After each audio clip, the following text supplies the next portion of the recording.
आम की बौर आ जाती ना, बौर।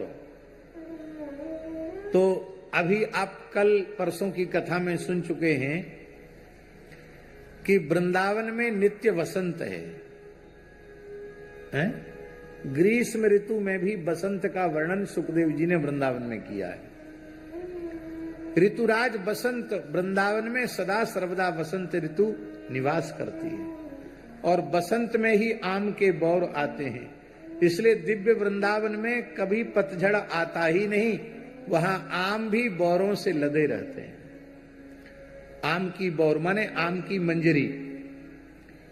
तो आम की नई नई कोपलें और आम की मंजरी हैं, उनसे सुंदर सुंदर मुकुट बनाया है। मोर के पंख, फूलों के गुच्छे और रंग बिरंगे कमल उनमें सजाए गए हैं। बहुत ध्यान दें, उसमें कोई कृत्रिम श्रृंगार नहीं है, कोई कपड़ा नहीं है, कोई जड़ी का काम नहीं है।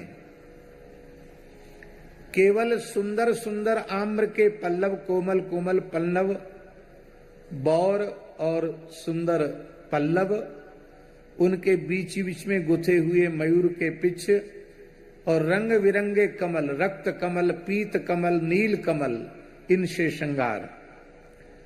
ये पूरे मुकुट इसी मालाओं से ही, पुष्पों से ही मुकुट बना हुआ है।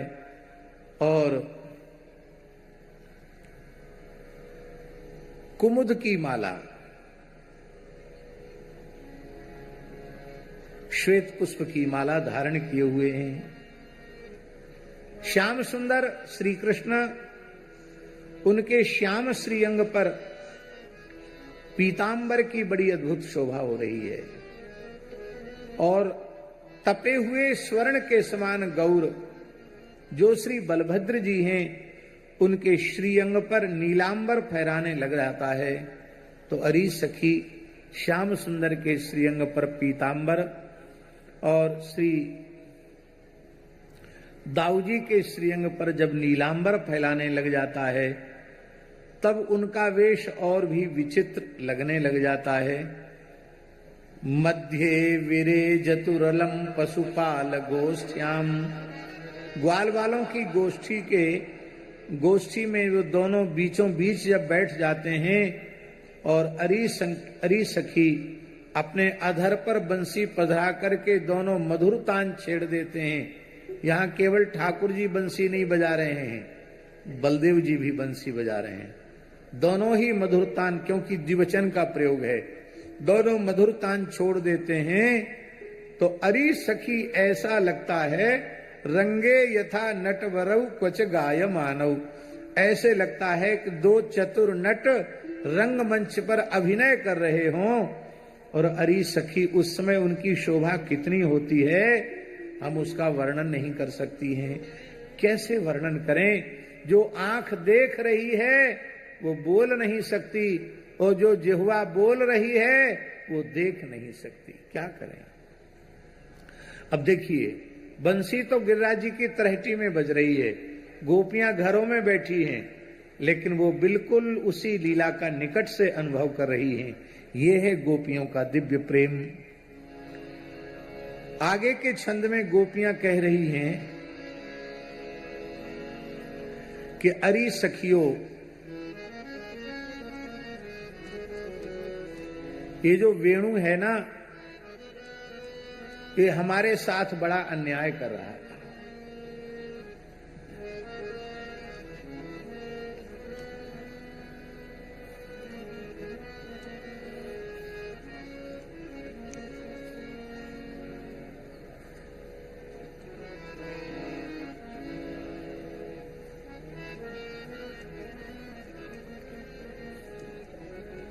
ये वेणु हमारे साथ घोर अन्याय कर रहा है। अन्याय क्या है?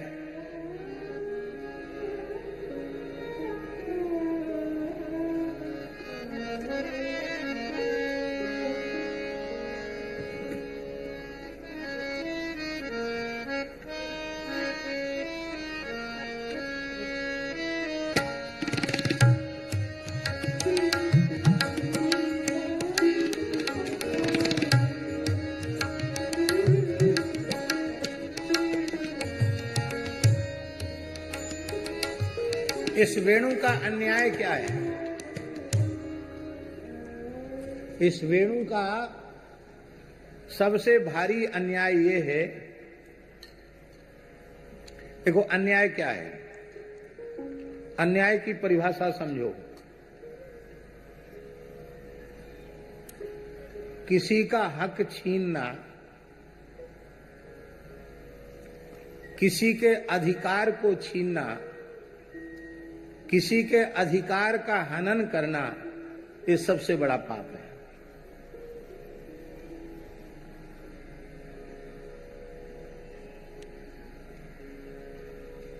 विषय दूसरा हो जाएगा, इसलिए हम उस विषय को छेड़ना नहीं चाहते हैं, लेकिन फिर भी मन में बात आ गई है तो संक्षेप में कह देते हैं। हमारे वैदिक हिंदू सनातन धर्म का सबसे बड़ा वैशिष्ट है कि वर्णाश्रम व्यवस्था को मानने वाले लोग कोई भी किसी के अधिकार को छीनते नहीं, अधिकार का हनन नहीं करते। यही सनातन धर्म की विशेषता है। इसलिए यह संस्कृति अनंत काल से जीवित है और अनंत काल तक जीवित रहेगी।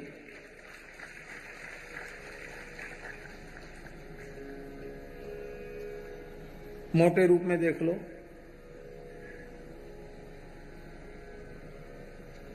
हजार 2000 साल के इतिहास में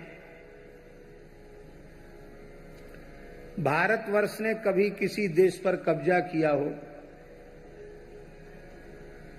उसके अधिकारों को कुचल दिया हो और बलपूर्वक कब्जा कर लिया हो, लूट खसोट की हो, अथवा तलवार की नोक पर धर्मांतरण किया हो, एक भी प्रमाण कोई प्रस्तुत कर पाएगा? और वैदिक हिंदू सनातन धर्म के अतिरिक्त जितनी परंपराएं हैं, उनका पूरा का पूरा इतिहास उठाकर देख लो, चाहे मुसलमानों का इतिहास उठाकर देख लो, यहूदियों का देख लो, पारसियों और इनका ईसाइयों का देख लो, जितने भी हैं, अब उनका अलग अलग नाम क्या लेना, लेकिन यहां किसी ने किसी के अधिकार का हनन नहीं किया।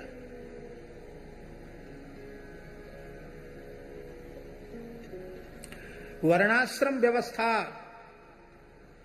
जो नित्य सिद्ध अनाद्य पौरुषेय वेदों के द्वारा प्रतिष्ठापित है, उसको यदि हम लोग ज्यों का त्यों माने तो कोई भी मनुष्य रोजी रोटी से हीन नहीं है, वंचित नहीं है। सबको अपने जन्म से ही व्यवसाय मिला हुआ, काम मिला हुआ। कोई व्यक्ति बेरोजगार नहीं हमारे यहां। ये समस्या कब पैदा हुई? जब आपका अधिकार हमने छीन लिया और हमारा अधिकार आपने छीन लिया। यही द्वेष का, कलह और क्लेश का कारण बना।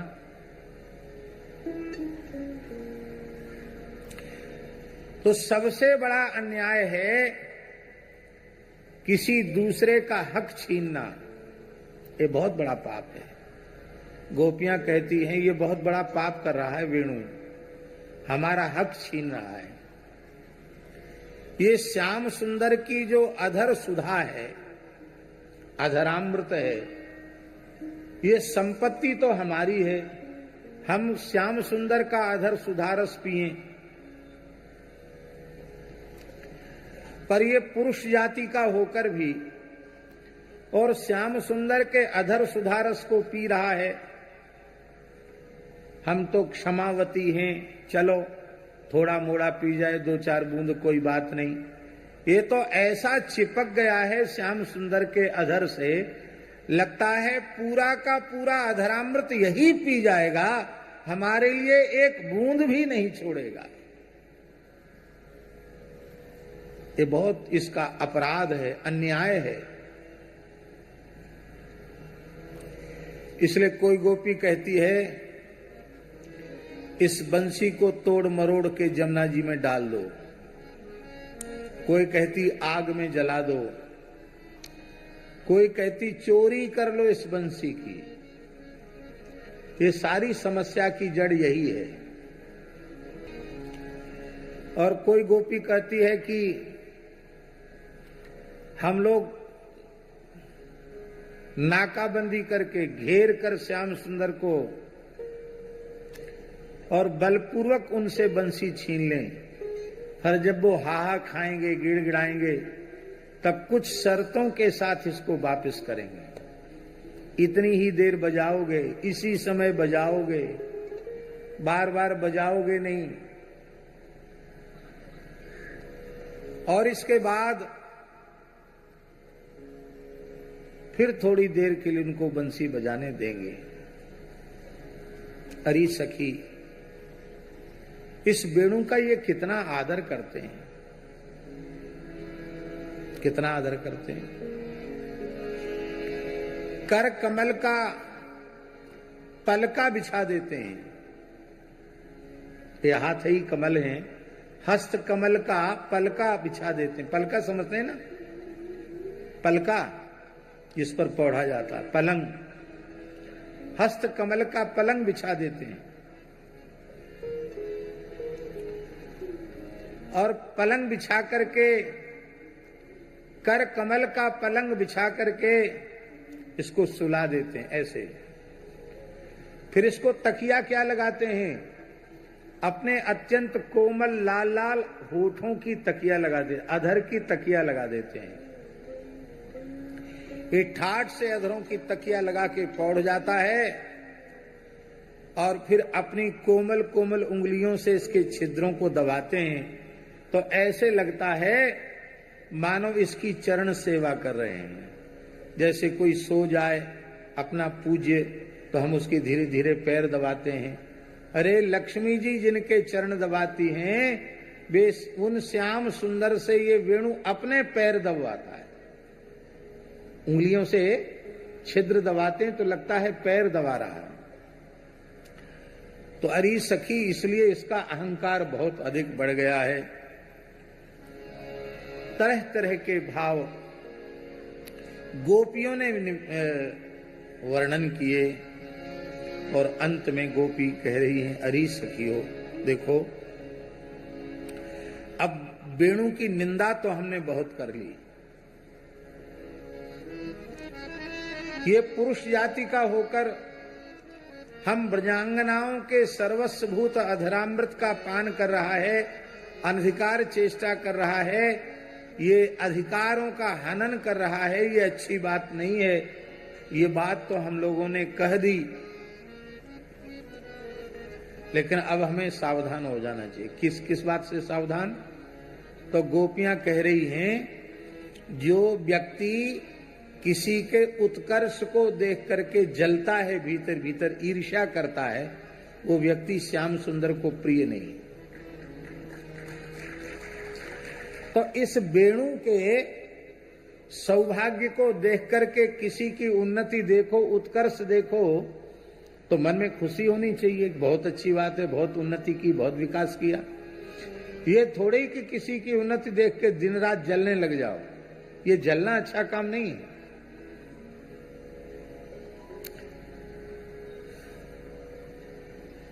जलना नहीं चाहिए।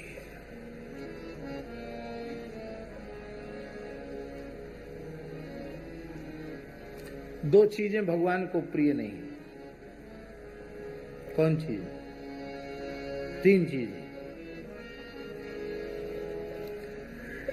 जरन खुदी रघुनाथ के, मन नाहि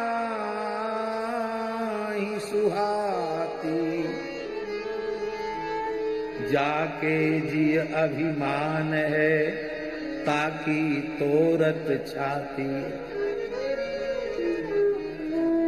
जलन, दूसरों की उन्नति को देखकर जलना। और खुदी, खुद ही माने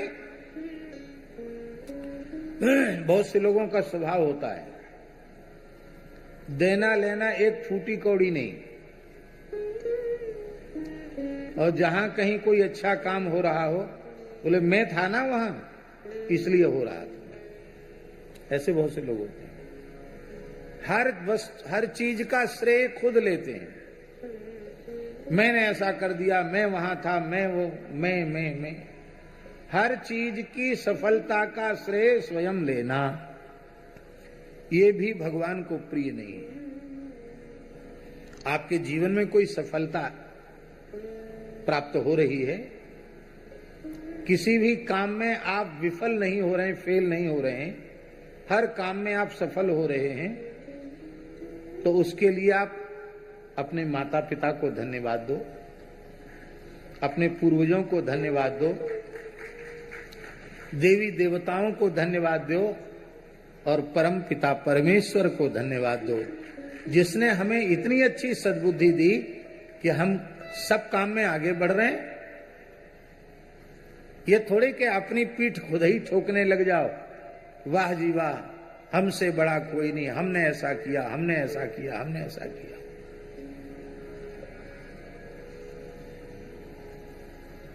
हमारे महाराज जी कहते थे, किसी कंजूस ने किसी एक श्रीमंत व्यक्ति को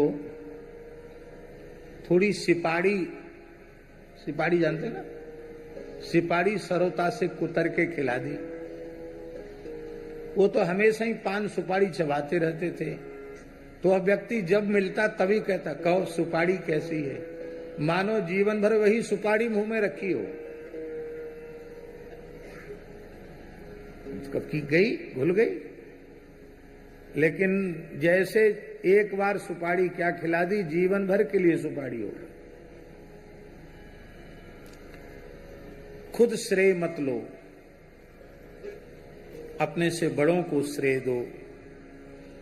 खुद श्रेय लेने से कर्तापने का अहंकार पुष्ट होगा।